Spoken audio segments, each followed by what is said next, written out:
दोस्तों good morning. आप change the life with Umesh Singh, no doubt. सबसे पहले मैं बात करना चाहता हूं कि बी बोल्ड। 100% अपने पर फोकस करना सीखिए। अगर आप 100% अपने पर फोकस करना सीखिएगा, आपका रिजल्ट निकलना शुरू हो जाएगा। हम लोग करते क्या हैं कि अनाप शनाप इधर उधर की बातें, दूसरे की बातें पर अपना समय ज़्यादा व्यतीत करते हैं। आप देखिएगा हर एक व्यक्ति अपने ज़िंदगी में पर डे कितना घंटा दूसरे के बातों में इन्वॉल्व रहता है। दूसरे के बातों के इन्वॉल्व रहने से हमको फायदा क्या है? हमारा नुकसान होगा। उतना टाइम अगर आप अपने ऊपर देते हैं, आप बहुत अच्छा कर सकते हैं। दोस्तों, राइट ब्रदर का नाम सुने होंगे आपने। दो भाई जहाज पर फोकस किए, जहाज का बनाना स्टार्ट किए। सारे लोग उन पर हंसना सीख के, अरे दोनों भाई पागल हो गया है, ये क्या कर रहा है, अनाप शराब के काम कर रहा है। हाँ, दोनों भाई अपना काम करते रहे, कोई नहीं आया उस पर बैठने के लिए, कोई नहीं तैयार हुआ। दोनों भाई खुद लटके आगे बढ़े और देख रहे हैं कि जहाज पूरे दुनिया में एक दूसरे कंट्री से दूसरे कंट्री में जा रहा है। तो बोल्ड बनिए, कुछ और करके दिखाइए, अपने पर 100% फोकस करिए। स्वामी विवेकानंद के बारे में आप देखे होंगे कि स्वामी विवेकानंद माता जी को प्रणाम करके घर से निकल गए और वैसी स्थिति में दर दर भटके, कहाँ प्रॉब्लम में आए और कन्याकुमारी गए। बहुत दिन चिंतन किए, ज्ञान की प्राप्ति हुआ और शिकागो के जाने के ठान लिए। और वैसी स्थिति में उनके पास कोई पैसा नहीं था, आर्थिक स्थिति बहुत खराब थी। उनके शिष्य चंदा कलेक्ट करके और उनको क्या किए, वहाँ पर भेजे। वहाँ भी गए तो समय से पहले पहुँच गए। और वहाँ भी आपका नियत अगर सही है तो कोई न कोई मिल जाता है। वहाँ भी कोई मिला, उनको अपने साथ रखा और वैसी स्थिति में भाषण देने गए और भाषण में सबसे पीछे में उनका नाम गया था। सारे लोग जाने लगे। जब इंडिया का नाम आया तो सारे लोग जाना स्टार्ट कर दिया। बट विवेकानंद गए और संबोधन किए, अमेरिका में रहने वाले मेरे भाइयों बहनों। और वैसी स्थिति में जीवित बोधन हुआ और इतने आत्मीय लगा कि सारे लोग बैठ गए। जो जा रहे थे वो भी लौटने आए और घंटन भाषण दिए। और वैसी स्थिति में तालियों का गड़गड़ाहट होते रहा।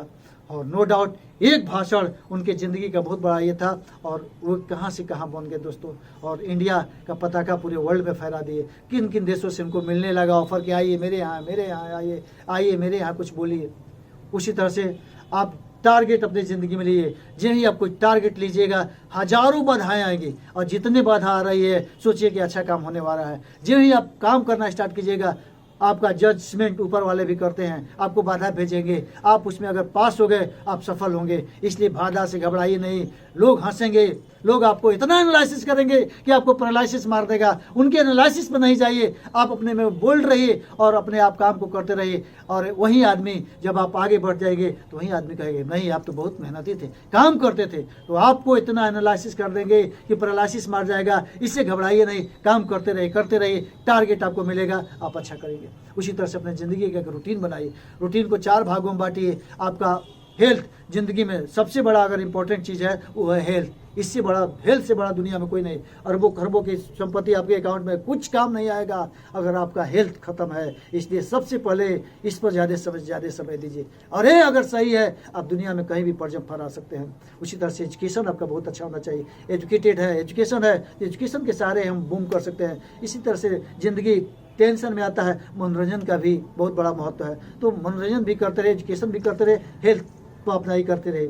इसी तरह से बच्चों के लिए मैं बस खास कर बोलना चाहता हूँ कि पार्टिसिपेशन है, बड़ों के लिए भी है, पार्टिसिपेशन करना सीखे। अक्सर बहुत कुछ होता है, सेमिनार होता है, वेबिनार होता है, क्विज होता है, डिबेट होता है, ओलंपियाड होता है, भाषण, जो भी होता है एक्टिविटी, अगर आप हैं तो उसमें जरूर भाग लिए। इससे आदमी का पर्सनालिटी बूम करता है, कॉन्फिडेंस आता है और एनालिसिस होता है कि हम किस पोजीशन पर है, वर्ल्ड लेवल पर कितने हैं, इंडिया लेवल पर कितने हैं, अपने स्टेट लेवल पर कितने हैं, डिस्ट्रिक्ट लेवल पर कितने हैं। तो इसमें आप सुधार कर सकते हैं। और हम कुछ में भाग ही नहीं लिए तो हम अपना एनालिसिस कैसे कर सकते हैं? इसलिए पार्टिसिपेशन लेना सीखिए, पार्टिसिपेट करना सीखिए। और अगर पार्टिसिपेट करना सीखिएगा तो आप बहुत अच्छा करिएगा दोस्तों। और एक जो है almighty God, no doubt almighty God के बारे में जरूर सोचिए। अगर पूरी दुनिया अगर चल रहा है तो कोई ना कोई ऑलमाइटी गॉड है, चाहे हिंदू, मुस्लिम, सिख, ईसाई, जैन, बौद्ध, पारसी, किसी भी धर्म के हो, सबका निचोड़ एक है, गॉड इज वन। उन पर विश्वास रखिए। आप शक्ति, कोई ना कोई शक्ति है जो दुनिया को चला रही है और ऑटोमेटिक आप उससे जुड़िए हमेशा। और कब जुड़िएगा? जब आप शांत होइएगा, अपना इवैल्यूएशन करिएगा, चिंतन कीजिएगा।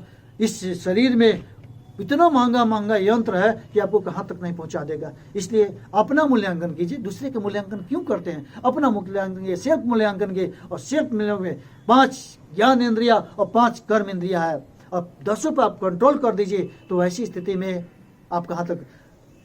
राम राम सब कोई कहे, दशरथ कहे न कोई, एक बार जब दशरथ कहे जन्म सवारत होए। दोस्तों, इसका मतलब होता है कि राम और दशरथ से मतलब नहीं है, हमारी 10 इंद्रिया होती है, 5 कर्म इंद्रिया, 5 ज्ञान इंद्रिया, कर्म इंद्रिया और ज्ञान इंद्रिया। इस पर जो नियंत्रण बना लिया, दुनिया में अपना परचम फहरा सकता है। इस पर नियंत्रण है।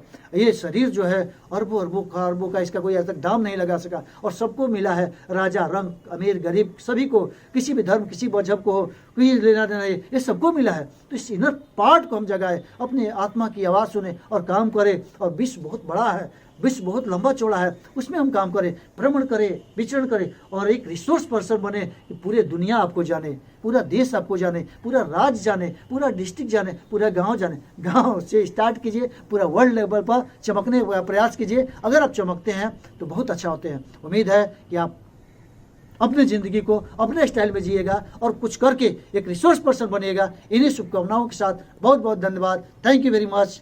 और इस वीडियो को लाइक कीजिएगा, सब्सक्राइब कीजिएगा, बेल आइकन दबा दीजिएगा कि अगर हमसे भूल से भी कोई अच्छा बात आपके पास पहुंच जाए तो मेरा जन्म लेना सार्थक होगा। इन्हीं शुभकामनाओं के साथ बहुत बहुत धन्यवाद। Thank you very much.